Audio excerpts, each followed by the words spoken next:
पाचन तंत्र एक ऐसे मशीन की तरह होता है जो कि हमारे पूरे शरीर को कंट्रोल करता है और यही वजह है कि पाचन में किसी भी तरह की कोई भी गड़बड़ी होने से इसका हमारी आंख, हड्डी, त्वचा, बाल, दिमाग और पूरे शरीर पे बहुत बुरा असर पड़ता है। यहाँ तक कि अगर पाचन ठीक ना हो तो कोई भी व्यक्ति ना तो अपना वजन बढ़ा सकता है और ना ही घटा सकता है। खाया हुआ खाना बहुत देर से पचना, कब्ज, गैस, सीने में जलन, ठीक से भूख न लगना और खाने के बाद भारीपन महसूस होना कमजोर पाचन की निशानी होती है। लेकिन सवाल ये उठता है कि पाचन खराब होता क्यों है और इसे किस तरीके से ठीक किया जा सकता है। दोस्तों, किन किन गलतियों की वजह से पाचन में खराबी आती है उसके बारे में हम इस वीडियो के पार्ट 1 में पहले ही बात कर चुके हैं, जिसकी लिंक आपको इस वीडियो के आखिर में मिल जाएगी। आज की ये वीडियो उसी वीडियो का पार्ट 2 है जिसमें हम कुछ खास तरह की खाने की चीजों के बारे में जानेंगे जो कि पाचन शक्ति को बढ़ाने में बहुत मदद करता है। दोस्तों, खाना ठीक से पचने के लिए पेट में 3 चीजों का होना बहुत जरूरी होता है, जिसमें पहला है एंजाइम यानी पाचक रस, दूसरा है प्रोबायोटिक यानी कि अच्छे बैक्टीरिया और तीसरा है डाइटरी फाइबर। अगर पेट में इन तीनों में से किसी एक की भी कमी होती है तो इससे पाचन में खुद ब खुद गड़बड़ी पैदा होने लगती है। इसलिए वीडियो का आखिर तक देखकर अच्छी तरह समझने की कोशिश करें। अगर आप इन तीनों को ठीक से समझ लेते हैं तो आपको पाचन से जुड़ी कभी भी कोई समस्या होगी ही नहीं, और अगर कभी हुई भी तो आपको ये पता होगा कि इसे किस तरीके से ठीक किया जा सकता है। सबसे पहले बात करते हैं एंजाइम यानी पाचक रस के बारे में कि ये होता क्या है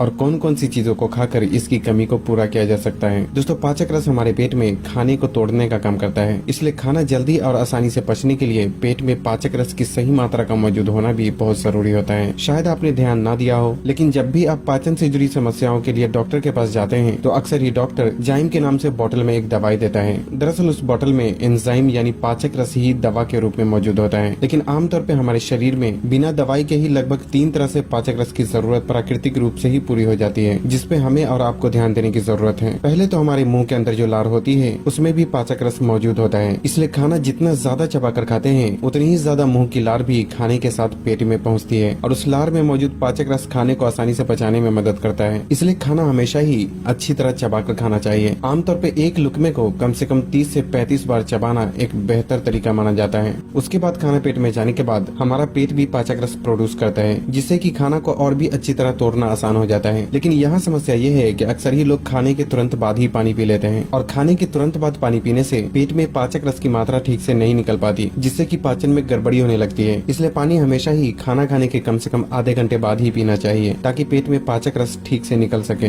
लेकिन इतना ही काफी नहीं होता। पाचन शक्ति को बढ़ाने के लिए कुछ खाने की चीजों के जरिए भी पाचक रस की कमी को पूरा करना बहुत जरूरी होता है, और इसके लिए खाना खाते वक्त 1 मिनट पहले एक बटन के आकार के कच्चे अदरक को चबा चबा कर खाना चाहिए। और ऐसा इसलिए क्योंकि कच्चा अदरक पेट में जाने के बाद पाचक रस की मात्रा को बढ़ा देता है, जिससे खाना पचने की प्रक्रिया भी तेज हो जाती है। इसके अलावा लगभग हर कच्चे खाने में पाचक रस मौजूद होता है, लेकिन यहाँ भी समस्या ये है कि जैसे ही खाना को पकाते हैं तो उस खाने में मौजूद पाचक रस गर्मी के संपर्क में आने से पूरी तरह से खत्म हो जाता है। इसलिए पाचक रस की कमी को पूरा करने के लिए जो चीजें कच्चा खाने लायक होती है उसे कच्चा ही अपने खाने में शामिल करना चाहिए, और इसके लिए किसी भी फल का इस्तेमाल किया जा सकता है या फिर खीरा, गाजर और चुकंदर जैसी चीजों को सलाद के रूप में भी अपने खाने में शामिल किया जा सकता है, क्योंकि इन सभी चीजों में पाचक रस की अच्छी खासी मात्रा मौजूद होती है। पाचन शक्ति को बढ़ाने के लिए जो दूसरी चीजें जरूरी होती है वह है पेट में सही मात्रा में अच्छे बैक्टीरिया का होना। दोस्तों, आप में से कुछ लोग यही सोच रहे होंगे कि बैक्टीरिया तो शरीर को नुकसान पहुंचाता है, तो भला ये पाचन शक्ति को बढ़ाने में कैसे मदद करता है। दोस्तों, यहाँ इस बात का समझना जरूरी है कि हमारे शरीर में 2 तरह के बैक्टीरिया होते हैं, एक है बुरा बैक्टीरिया और दूसरा है अच्छा बैक्टीरिया। बुरा बैक्टीरिया हमारे शरीर में बीमारियां पैदा करता है, जबकि जो अच्छे बैक्टीरिया होते हैं वो खाना को पचाने में मदद करने के साथ साथ शरीर में और कई दूसरे कामों को पूरा करने में भी बहुत ही अहम रोल प्ले करता है। बल्कि अच्छे बैक्टीरिया की शरीर में कमी होने से पाचन में गड़बड़ी होने के साथ साथ शरीर कई सारी बीमारियों का शिकार हो सकता है। दोस्तों, जो लोग ज्यादातर बाहर के खाने और ज्यादा तेल या चीनी से बनी चीजों का इस्तेमाल करते हैं उनके शरीर में अक्सर ही बुरे बैक्टीरिया की मात्रा बढ़ जाती है और अच्छे बैक्टीरिया कम होने लगते हैं, जिससे कि पाचन तो खराब होता ही है, साथ ही कई सारी दूसरी समस्याएं भी शुरू होने लगती हैं। इसलिए अगर आप भी बाहर के खाने, तेल या चीनी से बनी चीजें और पैकेट में मिलने वाली चीजों का इस्तेमाल करते हैं तो जाहिर है कि आपके भी पेट में अच्छे बैक्टीरिया की बहुत ही कमी हो चुकी होगी, और ये भी आपके पाचन में गड़बड़ी होने का एक बड़ा कारण हो सकता है। पेट में अच्छे बैक्टीरिया की मात्रा को बढ़ाने के लिए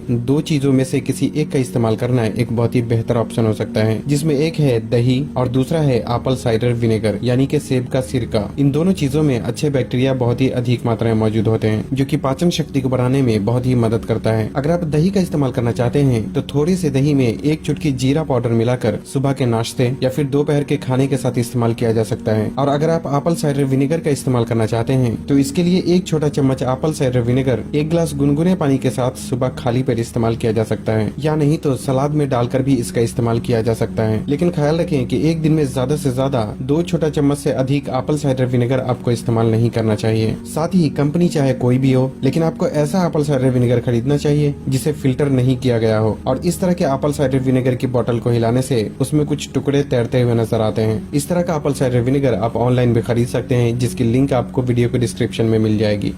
पाचन शक्ति को बढ़ाने के लिए जो तीसरी चीजें जरूरी होती है वो है डाइटरी फाइबर। दोस्तों, अगर आपके खाने में फाइबर ना हो तो आपको कब्ज होना और खाने के बाद पेट में गैस बनना पक्की बात है। और ऐसा इसलिए क्योंकि वो खाने में मौजूद फाइबर ही होता है जो कि सभी पोषक तत्वों को कंट्रोल करता है और ये आंतों में जमे वेस्ट पदार्थ को शरीर से बाहर निकालने का भी काम करता है। इसलिए हर किसी के लिए ये समझना जरूरी है कि किस खाने में फाइबर होता है और किस खाने में नहीं होता। दोस्तों, किसी भी खाने में जो रेशे होते हैं उसे ही फाइबर कहा जाता है, जो कि खाने को पचाने और आंतों में जमे वेस्ट पदार्थ को नीचे की तरफ धकेलने का काम करता है, जिससे कि कब्ज की समस्या हमेशा ही दूर रहती है। लेकिन समझने वाली बात यह है कि बाहर जो चीजें खाने के रूप में मिलती है उसमें तो वैसे भी फाइबर बिल्कुल भी नहीं होता, लेकिन जो खाने घर में पकाए जाते हैं उनमें से भी कुछ खाने में फाइबर नहीं पाया जाता, जैसे कि सफेद चावल, महीन आटे से बनी रोटी, मैदे से बनी चीजें, गोश्त, मछली, अंडा और सभी तरह के नॉनवेज में फाइबर बिल्कुल भी नहीं पाया जाता। यही वजह है कि जब आप रोटी या चावल के साथ किसी भी नॉनवेज का इस्तेमाल करते हैं तो अगली सुबह आपको कब्ज की समस्याओं का सामना करना पड़ता है, क्योंकि जो खाना आपने खाया था उसमें फाइबर था ही नहीं। लेकिन इसका मतलब ये बिल्कुल भी नहीं है कि आप रोटी, चावल या गोश्त, मछली नहीं खा सकते, बल्कि जब भी आप इन चीजों को खाते हैं तो साथ में 1 से 2 ऐसी चीजों को जरूर खाना चाहिए जिसमें फाइबर ज्यादा मात्रा में मौजूद हो, ताकि शरीर में फाइबर की जरूरतों को भी पूरा किया जा सके, जिससे कि कब्ज और गैस की समस्या न हो। सवाल ये उठता है कि फाइबर की कमी को किस तरीके से पूरा किया जा सकता है। दोस्तों, 2 तरीके हैं जिससे कि फाइबर की कमी को पूरा किया जा सकता है। पहला है खाने की चीजों के जरिए और दूसरा है फाइबर सप्लीमेंट के जरिए। खाने की चीजों में फल,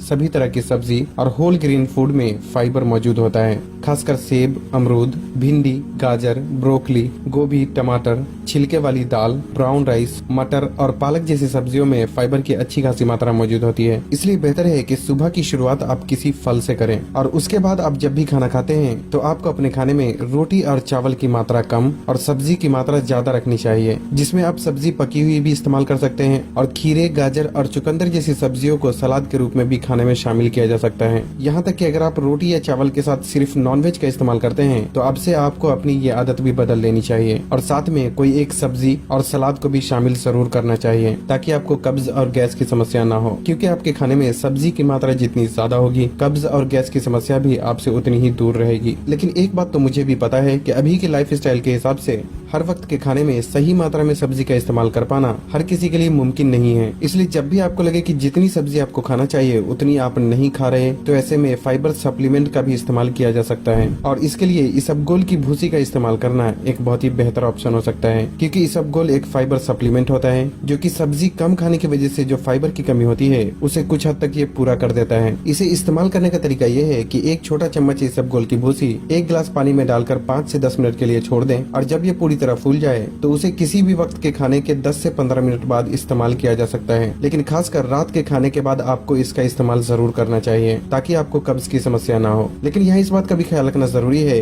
कि इसबगोल की भूसी आपको हमेशा ही बिना फ्लेवर वाला ही इस्तेमाल करना चाहिए, क्योंकि वही प्योर होता है और उसी से फायदे भी मिलते हैं। और यहाँ एक बात का और ख्याल रखें कि सब्जी को छोड़कर आपको पूरी तरह से इसबगोल पे ही डिपेंडेंट नहीं होना चाहिए, क्योंकि इसबगोल से सिर्फ शरीर को फाइबर मिलता है, जबकि सब्जी और फल का इस्तेमाल करने से फाइबर के साथ साथ विटामिन्स और मिनरल्स भी शरीर को मिल जाते हैं, जो कि शरीर के कई तरह के फंक्शन में मददगार होते हैं। इसलिए इसबगोल की भूसी इस्तेमाल करने के साथ साथ जहाँ तक हो सके फल और सब्जियों को भी अपने खाने में शामिल जरूर करना चाहिए। अगर आपको ये वीडियो हमारा अच्छा लगा हो तो वीडियो को लाइक करिएगा, सभी दोस्तों में वीडियो को शेयर करिएगा और हमारे फेसबुक पेज को फॉलो करना मत भूलिएगा।